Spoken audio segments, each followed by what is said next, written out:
राज्यात वाढत्या लोकसंख्येनुसार परिचारिकांच्या विविध स्तरावरील पदांची नियमित पदनिर्मिती, 100% कायमस्वरूपी पदभरती आणि 100% पदोन्नतीसाठी महाराष्ट्र राज्य परिचारिका सातत्याने पाठपुरावा करीत आहेत। मात्र परिचारिकांच्या या मागण्यांकडे शासन स्तरावर वर्षानुवर्षे दुर्लक्ष केले जात आहे। रुग्णसेवेचा कणा मानल्या जाणाऱ्या परिचारिका कायमच केवळ उपेक्षित राहत असून या गंभीर विषयाकडे शासनाचे लक्ष वेधण्यासाठी प्रत्येक वेळी परिचारिकांना आंदोलनच करावे लागेल का, असा प्रश्न उपस्थित केला जात आहे। या आंदोलनामध्ये कर्मचाऱ्यांना विरोध हा प्रमुख मागणी आहे। त्यानंतर परिचारिकांच्या सर्व स्तराच्या पदोन्नती, पदोन्नती सुद्धा मागणी होती। त्याचबरोबर परिचारिकांचे भरती आहेत जे गेल्या मागच्या 40 वर्षांमध्ये या भरत्यांमध्ये वाढ झालेली नाही। शासनामध्ये काही भरती नव्याने दिली जातात, जसे कोविड काळामध्ये अतिशय संसर्गजन्य वातावरणामध्ये परिचारिकांनी काम केलं। कोविड-19 ही एकूण सगळी महामारी होती। त्याआधी 18 महामाऱ्यांमध्ये परिचारिका सेवा देतात, त्यामुळे परिचारिकांना जोखीम भत्ता किंवा नर्सिंग अलाउन्स हा भत्ता दिला जातो। केंद्र शासनाने 7व्या वेतन आयोगामध्ये 7,200 या असा भत्ता दिला होता, त्यात आता वाढ 9,000 असं झालेलं आहे आणि महाराष्ट्रामध्ये अद्यापपर्यंत हा भत्ता लागू केलेला नाही। ही सुद्धा या आंदोलनाची प्रमुख मागणी आहे। त्यानंतर गणवेश म्हणतात, आजतागायत राज्यातील परिचारिकांना केवळ 230 रुपये गणवेश आणि धुलाई भत्ता या नावाखाली मिळतो, जे की केंद्र शासनात 7व्या वेतन आयोगात 1800 देत होतं आणि आता दरमहा 2,000 रुपये अशी वाढ त्यामध्ये झालेली आहे। त्याचबरोबर शैक्षणिक भत्ते आहेत, जसं केंद्र शासनामध्ये ज्या पदविका आणि पदव्युत्तर असे शिक्षण ज्यांनी घेतलेल्या परिचारिका आणि त्यांना आगाऊ वेतनवाढी दिल्या जातात, ही सुद्धा मागणी या महाराष्ट्र शासनाच्या संघटनेने केलेली आहे। याचबरोबर पदनाम बदलाची मागणी आहे। केंद्र शासनाने काही वर्षापूर्वी परिचारिकांचे पदनाम बदललेले आहेत, महाराष्ट्र शासनाकडे सुद्धा ती आम्ही मागणी करतो आहोत। यानंतर स्वतंत्र संचालनालयाची मागणी होती। अनेक प्रश्न परिचारिकांचे वर्षानुवर्ष प्रलंबित राहतात आणि त्याच्याकडं कायम शासनाचं दुर्लक्ष राहिलेलं आहे, म्हणून स्वतंत्र संचालनालयाची मागणी आम्ही करतो आहे। आताच दोन्ही सार्वजनिक आरोग्य विभाग आणि वैद्यकीय शिक्षण विभाग यांनी एक पुरुष परिचारिकांवर मोठा अन्यायकारक असा निर्णय घेतलेला आहे। सार्वजनिक आरोग्य विभागामध्ये स्त्री पुरुष प्रमाण 90-10 या प्रमाणात ठेवलेलं आहे, म्हणजे 90% महिला आणि 10% पुरुष, आणि वैद्यकीय शिक्षण विभागाने 80% महिला आणि 10% पुरुष असं प्रमाण निश्चित केलेलं आहे।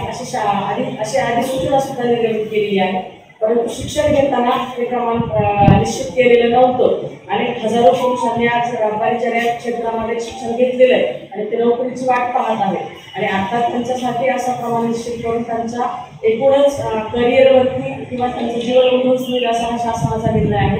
ही अट रद्द करण्याची सुद्धा आम्ही मागणी करतो आहोत। दोन्ही विभागाकडे कित्येक सार्वजनिक आरोग्य विभागाने 2021 मध्ये सेवा प्रवेश नियम मंजूर केले, त्यामध्ये अनेक त्रुटी आहेत ज्याच्यामुळे कर्मचाऱ्यांवर अनेक प्रकारचे अन्याय होत आहेत। वैद्यकीय शिक्षण विभागाकडे अद्याप कोणत्याही पदाची सेवा प्रवेश नियम मंजूर नाही, त्यामुळं गेल्या 5-6 वर्षांपासून पदोन्नती घडलेल्या आहेत। 50%हून अधिक पद ही रिक्त पद आहेत आणि 100% शासनाच्या योजना 50% मनुष्यबळावरती राबवल्या जात आहेत। त्यामुळे राज्यातील परिचारिकांवर अतिरिक्त कामाचा प्रचंड ताण आहे। यासाठी आम्ही वारंवार संघटनेच्या माध्यमातून 100% पदोन्नती, पदनिर्मिती आणि पदोन्नती केल्या जाव्यात अशी आम्ही मागणी करतो आहोत। आज महाराष्ट्रामध्ये प्रत्येक जिल्ह्यामध्ये शासकीय वैद्यकीय महाविद्यालय नव्याने निर्माण केलं गेलं आहे। त्याचबरोबर परिचारिका महाविद्यालय सुद्धा नव्याने निर्माण केली गेली आहे, परंतु यासाठी लागणारं परिचारिकांचं मनुष्यबळ मात्र अद्यापपर्यंत पदाची पदनिर्मिती झाली नाही किंवा ती पदं भरली सुद्धा गेली नाही। काही कॉलेजेस महाराष्ट्रामध्ये मागील 25 वर्षापासून सुरू आहेत नर्सिंग कॉलेजेस, परंतु त्या कॉलेजमध्ये शिक्षकांची पदं मात्र अजूनपर्यंत भरली गेली नाही। जिथे आहेत शारीरिक तुट पण जे आहेत आणि काही कॉलेजेसमध्ये अद्यापपर्यंत पदनिर्मितीच झालेल्या नाही। ही अतिशय दयनीय अवस्था महाराष्ट्रामध्ये परिचारिका संवर्गाची दिवसेंदिवस होत चाललेली आहे। याकडे शासन लक्ष वारंवार आंदोलन करूनही लक्ष देत नाही। 2022 मध्ये 10 दिवस आंदोलन केल्यानंतर सुद्धा 1.5 महिन्याचा कालावधी शासनाने मागितला होता। तसं लिखित स्वरूपात वृत्त शासनाने निर्गमित केलं होतं की 1.5 महिन्यामध्ये सर्व मागण्या पूर्ण केल्या जातील। आज 3 वर्ष उलटूनही आज त्याच मागण्यांसाठी पुन्हा आंदोलन करायला लागते.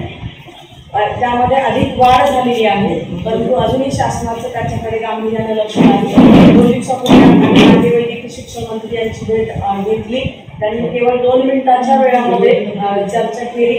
ती चर्चा अतिशय असमाधानकारक होती.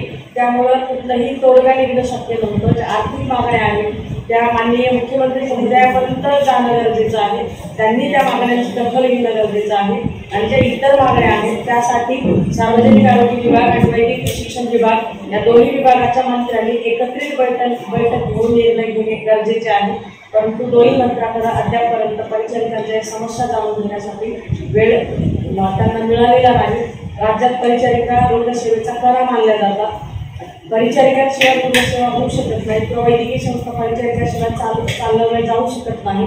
अशा अतिशय महत्त्वाच्या ज्या परिचारिका रुग्णसेवेचा कणा असलेल्या परिचारिकांकडं शासनाचं अनेक वर्षापासून केवळ दुर्लक्ष होत चाललेलं आहे. यामुळे परिचारिकांमध्ये असे अतिशय असंतोष निर्माण होतो.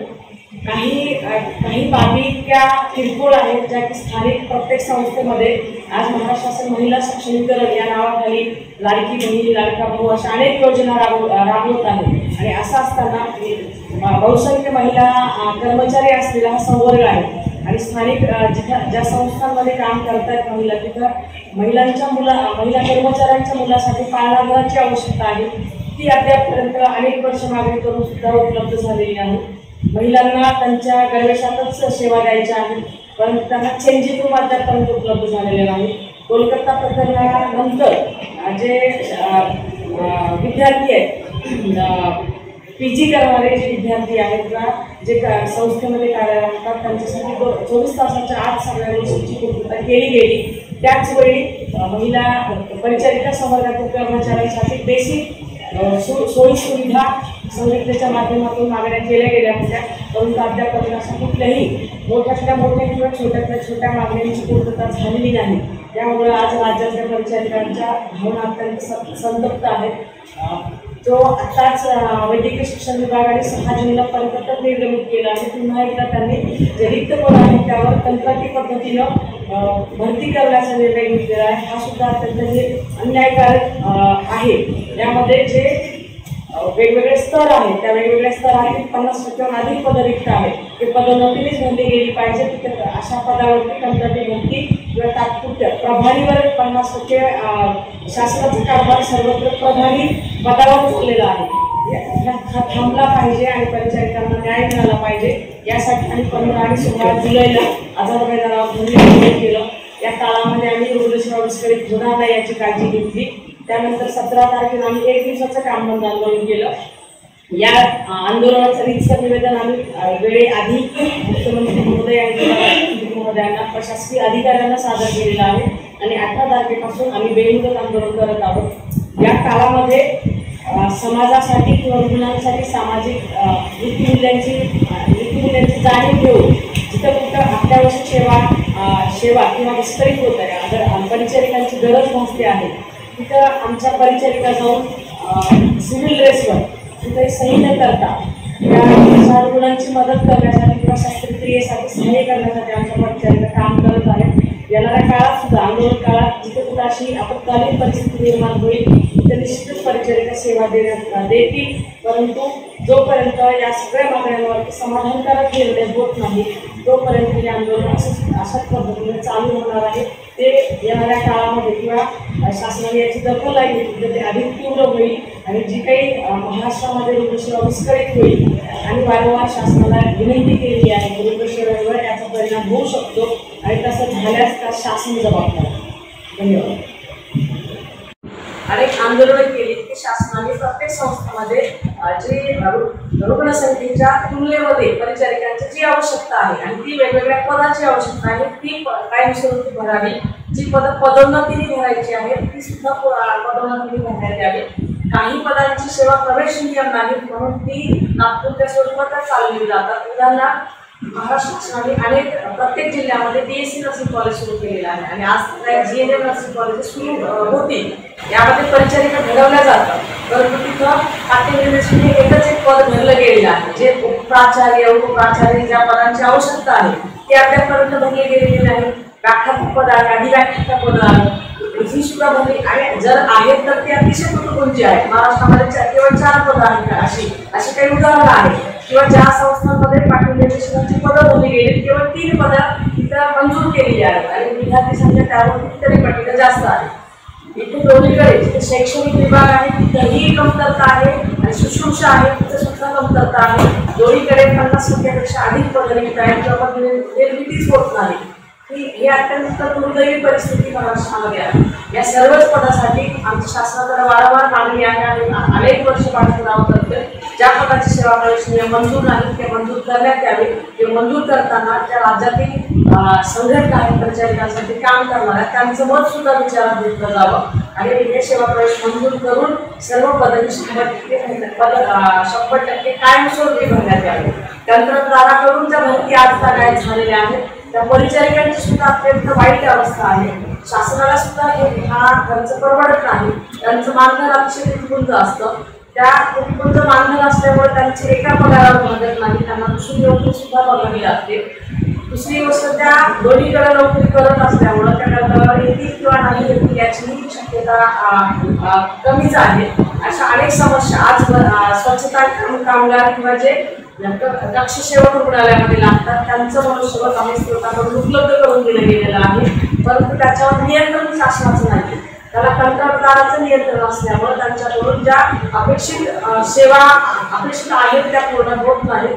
त्यामुळे परिचारिका हे पद अतिशय महत्त्वाचं पद आहे. त्यांच्या कंत्राटीकरण करू नये ही आमची आग्रही मागणी आहे. काही संस्थांमध्ये कंत्राटी पद्धतीने ज्या भरती झाल्या त्या कर्मचारिकांची अतिशय वाईट अवस्था आहे आणि त्यांच्याकडून दिल्या जाणाऱ्या सेवा जेव्हा कर्मचारी समाधानीच नाही आहेत कुठल्याही गोष्टीमध्ये तो सेवा देण्यासाठी कसा पूर्ण योगदान देईल असे यामध्ये अनेक समस्या उद्भवतात. त्यावेळी आम्ही शासनाकडून पोहोचवत आहोत त्याचा पाठपुरावा करतो आहोत.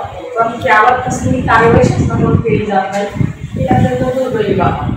मागण्यांचे प्रस्ताव ते परिपूर्ण आहेत. त्या प्रस्तावांना केवळ मंत्रिमंडळामध्ये मंजुरी मिळणे बाकी आहे. तरी सुद्धा शासनाला वेळ नाही आहे मंत्रिमंडळामध्ये त्याला मंजुरी देण्यासाठी. पदनामध्ये त्याला आर्थिक भार सुद्धा नाही आहे. त्याला एक पैसाही खर्च शासनाला करायचा नाहीये तर नाव द्यायचं आहे. जर नळ जोडणीचं काम करणारा प्लंबर आज अधिकारी संबोधला जातो परिचारिकांना का दिला जाऊ नये. पदभरती फक्त कर्मचाऱ्यांची गरज नाही शासनाची सुद्धा तितकीच गरज आहे. जनतेची गरज आहे. त्यामुळे 40 वर्षापासून प्रलंबित असलेल्या मागण्यावर चर्चा होऊ शकत नाही. काही विषय आहेत जे मुख्यमंत्री महोदयापर्यंत जाणं गरजेचं आहे. ते तिथं जाऊनच त्यावर तोडगा निघणार आहे. त्यासाठी आम्ही हा चर्चा करत होतो. 2 मिनिटांमध्ये ज्या विषयावर चर्चा झाली त्या पलीकडे त्यांना निरोप आला आणि ते निघून गेले. त्यामुळे यामध्ये कसलाही समाधान झालं नाही किंवा त्याच्यावर कुठल्याही प्रश्नावर समाधान चर्चा झाली नाही. काल माननीय सार्वजनिक आरोग्य मंत्री यांची भेट घेऊन आणण्यासाठी आम्हाला तिथे घेऊन गेले होते पोलीस. त्यात तिथं जे काही हाऊसमध्ये गोंधळ झाला त्यामुळे कुठली भेट होऊ शकली नाही. संघटनेचे जवळपास 45 वर्ष कार्यरत आहे. त्यामुळं संघटनेवर सभासदांचा विश्वास आहे आणि संघटना वेळोवेळी शासन दरबारी प्रश्न घेऊन जातच आहे. परंतु शासनाला ते सोडवण्यासाठी वेळच नाही. त्यामुळे संघटना कुठं कमी पडते असं नाही आहे. संघटनेची भूमिका आहे की रुग्णसेवा विस्कळीत होऊ न देणं. आतापर्यंत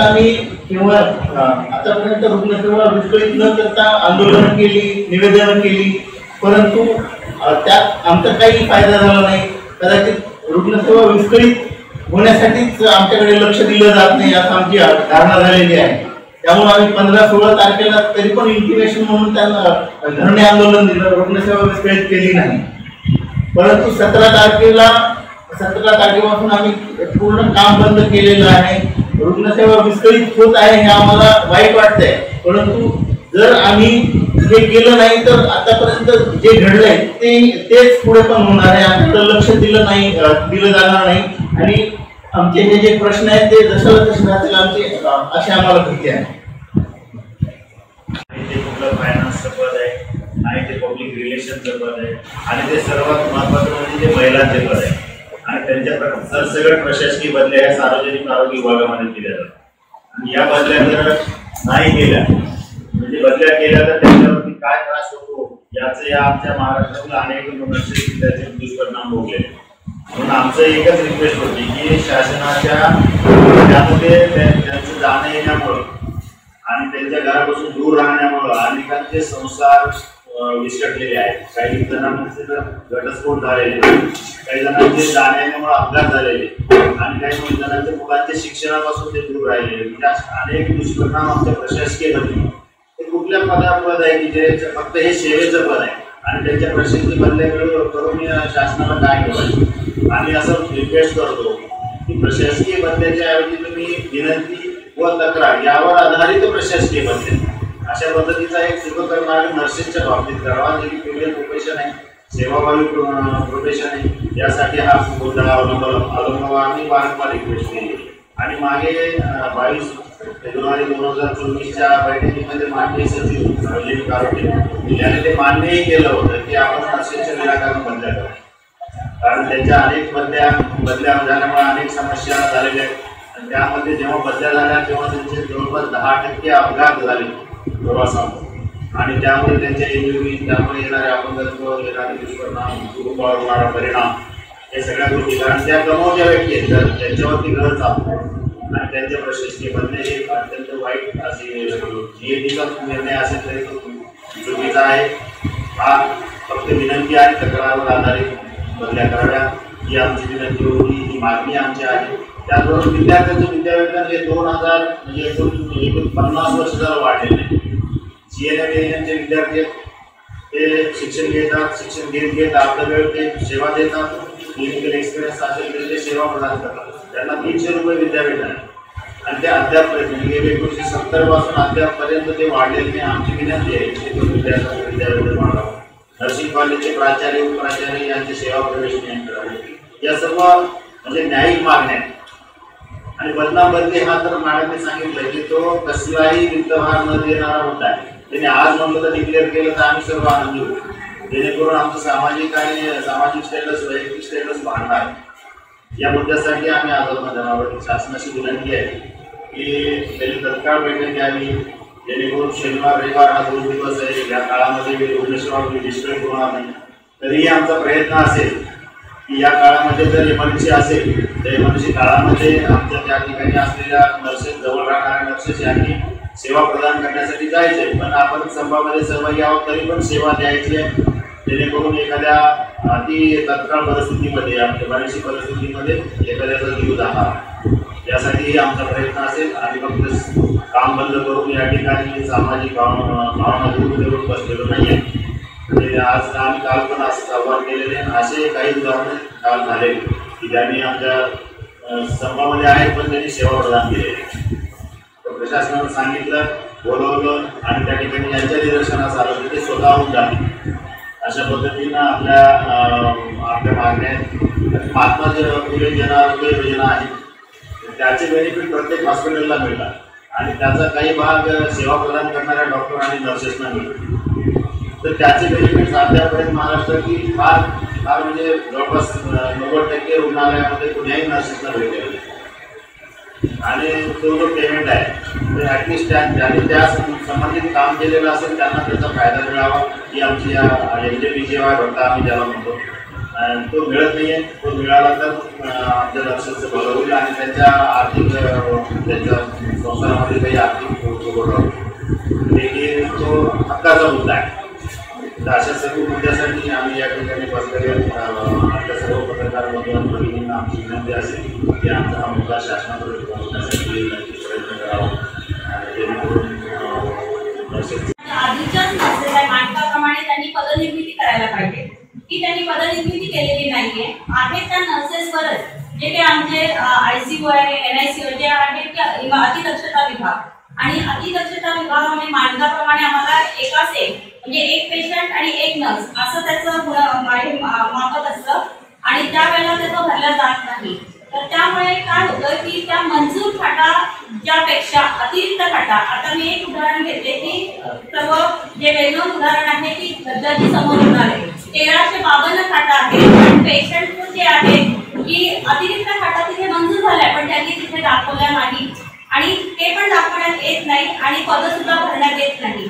जे ICU असू दे, NICU असू दे, शस्त्रक्रिया विभाग असू दे किंवा कॉलेज असू दे. आता सध्याची परिस्थिती आहे की सगळं स्पेशालिटी युनिट सुरू झाले पण पद निर्माण झाले नाही आहे. त्या नर्सेसवरच तो कार्यभार चाललेला आहे आणि त्याच्यामुळे नर्सेसवर खूप मोठ्या प्रमाणात ताण वाढलेला आहे. आणि हा ताण वाढल्यानंतर आमच्या कितीतरी नर्सेसला खूप म्हणजे आजारपणाला बळी पडलेले आहे. पण असं असताना की त्यांच्याकडूनच ते काम अपेक्षित असते आणि ज्या काही आमचे म्हणजे मागण्या आहेत आतापर्यंत सगळ्यांनी आमच्या पदाधिकाऱ्यांनी तुम्हाला सांगितलेलंच आहे. वर्षानुवर्षे हा मागण्या मान्य केलेला नाही. ही वेळ काय ते आमच्यावर, कारण शासन त्यांना जसं पाहिजे त्या पद्धतीने करून घेतं पण जे काही परिचारिकांना नेहमी दुय्यम दर्जा दिला जातो आणि त्या दुय्यम दर्जानुसार परिचारिकाच्या मागण्या मान्य केल्या जात नाही. आता जे आहे सर्वात जास्त आमचं स्त्रियांचं प्रमाण जास्त आहे नर्सिंगमध्ये आणि त्यात आता पुरुष परिचारक पण आहे. पण आता जे काही त्यांनी 20 लावलं आहे हे रद्द करा म्हणजे आम्ही रद्द करायची मागणी करतो. का करतो? कारण ज्या वेळेला तिथे भरती करण्यात येतं आणि ऍडमिशन घेण्यात येतं त्यावेळेला कुठेही असं गुणोत्तर किंवा दिलेलं नाही आहे. त्यावेळेला जेव्हा विद्यार्थी घेत असताना असा विचार केला जात नाही पण सर्व्हिसमध्ये करताना हे तुम्ही काय म्हणजे 80-20 म्हणजे काय लावलंय आणि जे कामं आम्ही करतो तेच आमचे पुरुष परिचारक सुद्धा करत असतात. ते काम करून घेण्यावर असतं की तुम्ही आणि ते काम करत नाही असे वारंवार त्यांच्यावर आरोप लावले जातात आणि ते आम्हाला मान्य नाही. त्याच्यामुळे ते रद्द करावं. कारण सगळ्या जे काही प्रोफेशन आहेत सगळीकडे पुरुष आणि महिला बरोबरीने काम करतात. अशा वेळेला परिचारिकांच्या बाबतीत तुम्ही ते का म्हणजे का तर त्या नेहमी सहन करतात आणि आंदोलन करून करून करून किती करणार 3 दिवस आणि ते बंद करणार ही भावना शासनाची झालेली आहे आणि यांना दम दिला की हा बंद करणार आणि त्याच्यामुळे काय होतं की आमचं जे काही मागण्या आहेत त्या फक्त कागदपत्रीच चाललेल्या आहेत. कागदावर लिहून देणे आणि त्या मीटिंग मिनिट्स आमच्यापर्यंत येतात आणि सांगतात 1.5 महिन्यात म्हणजे आम्ही त्यांचं तुमच्या मागण्या पूर्ण करू. पण आतापर्यंत एकही मागणी आमची मान्य झाली नाही. पण ह्यावेळेस आमचं धोरण असं आहे की आता जर मागण्या मान्य झाल्या नाही तर आम्ही बेमुदत आंदोलन करणार. पण एक उदाहरण सांगते, आज जे समोर रुग्णालयामध्ये आतमधील परिस्थिती अतिशय वाईट आहे.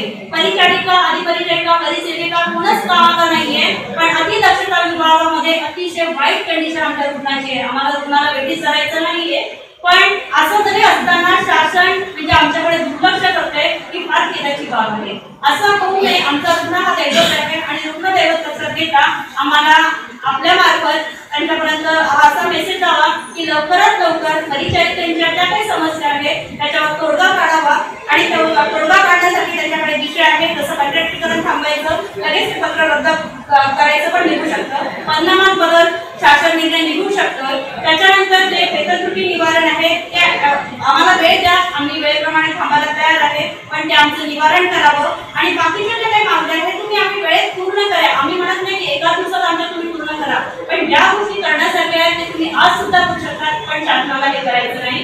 कारण परिचारिकांना कायम त्यांनी दुर्लक्षित केलेलं आहे आणि हा दुर्लक्षितपणा आता तरी आम्ही सहन करणार नाही. आता जर आम्हाला वेळ आली तर आम्ही बेमुदत आंदोलन करण्यास तयार आहे. पण त्यावेळी आम्हाला फक्त एवढंच वाईट वाटतं की आमचा रुग्ण हा दुर्लक्षित होऊ नये. त्यामुळे शासनाने याच्याकडे लक्ष द्यावं व आमच्या मागण्या मान्य करावं. नर्सेस आहेत ते उच्च शिक्षित आहेत तर त्यांना ज्या उच्च शिक्षित नर्सेस आहेत त्यांना केंद्र शासनामध्ये जे इन्क्रीमेंट मिळालं जातं. ज्यांचं डिग्री होल्डरच्या नर्सेस आहेत त्यांना 1 इन्क्रीमेंट एक्स्ट्रा मिळालं जातं.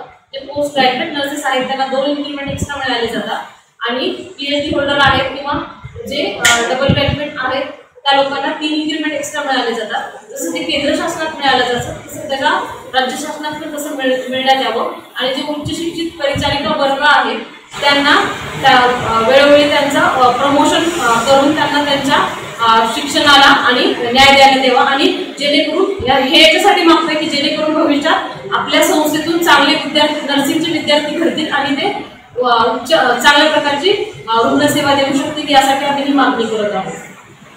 बऱ्याचशा वेळेला कसं होतं की महाराष्ट्र शासनाच्या परिचारिकांचा संघ आहे आणि त्यांच्या प्रलंबित आणि दुर्लक्षित मागण्यांसाठी हा संघ पुकारलेला आहे हे तर आहेच आहे.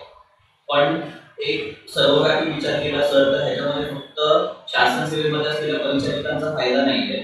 तर मागण्या जर आपण व्यवस्थितपणे बघितल्या गेल्या तर ह्या पूर्ण समाजाच्या हिताच्या मागण्या आहेत. त्या अशा की जर एक मुद्दा आपण काढत गेलो जो कंत्राटीकरणाचा मुद्दा आहे सर. कंत्राटीकरणाच्या मुद्द्यामध्ये आपण असं म्हणतोय की परिचारिकांची कंत्राटी भरती करूच नका. त्याच्यामध्ये फायदा अशा ठिकाणी आहे सर कंत्राटीकरण जर थांबवलं आपण तर सध्याचे जे विद्यार्थी आहेत जे सध्या शिकत आहेत त्यांचं भवितव्य पुढे काय असणार आहे? मग त्यांचं भवितव्य अंधारातच जाणार आहे. आपण फक्त कॉलेजमध्ये ऍडमिशन घेऊन आपण त्यांना शिकवतोय, आपले चांगले शिक्षक त्यांना शिकवतोय आणि ते बाहेर पडल्यानंतर जर कंत्राटीकरण झालं आणि त्यांना कायमस्वरूपी नोकरीच मिळणार नसेल तर त्यांचं भवितव्य अंधारात येणार आहे. आणि पहिला प्रश्न जो मॅडमने विचारलेला होता की त्या खाजगी रुग्णालयात नर्सेसच्या काम करतात. आता खाजगी रुग्णालयात नर्सेसला काम करण्याला जर समजा त्यांची इच्छा असेल आणि तर प्रवेश जी आपली प्रवेश परीक्षा असते त्या देऊन जर समजा सरकारी कार्यालयात रुजू होऊ शकतात परिचारिका म्हणून, त्यांची जर इच्छा असेल आणि जर कंत्राटीकरण आलं तर त्या परीक्षा कशा देणार? जर परीक्षा झाली नाही तर त्यांचं अपग्रेडेशन होणारच नाही आणि कंत्राटीकरण कसं पुढे चालणार नाही. आणि समाजाच्या दृष्टीने विचार करायला गेलं सर तर समाजामध्ये जी मुलं आता शिकतायत, आता हे आज परिचारिकांवर आहे, तुला सगळ्याच ठिकाणी होईल. मग भविष्यामध्ये जे मुलांचं जे आत्ताचे विद्यार्थी आहेत त्यांना कायमस्वरूपी नोकऱ्या मिळणार नाही. त्याच्यामुळे जे आंदोलन आहे ते फक्त आणि फक्त परिचारिकांपुरतं लिमिटेड नसून, परिचारिकांपुरतं सीमित नसून हे पूर्ण समाजाच्या हितासाठी आहे आणि भविष्याला अंधारात ढकलू जाऊ नये आणि त्यांचं नुकसान होऊ नये ह्याच्यासाठी आहे. अचूक बातम्या, निपक्षपाती विचार, अन्यायाविरुद्ध वाचा फोडणारे परखड विचारांचे सार्वभौम दैनिक प्रजासत्ताक जनता.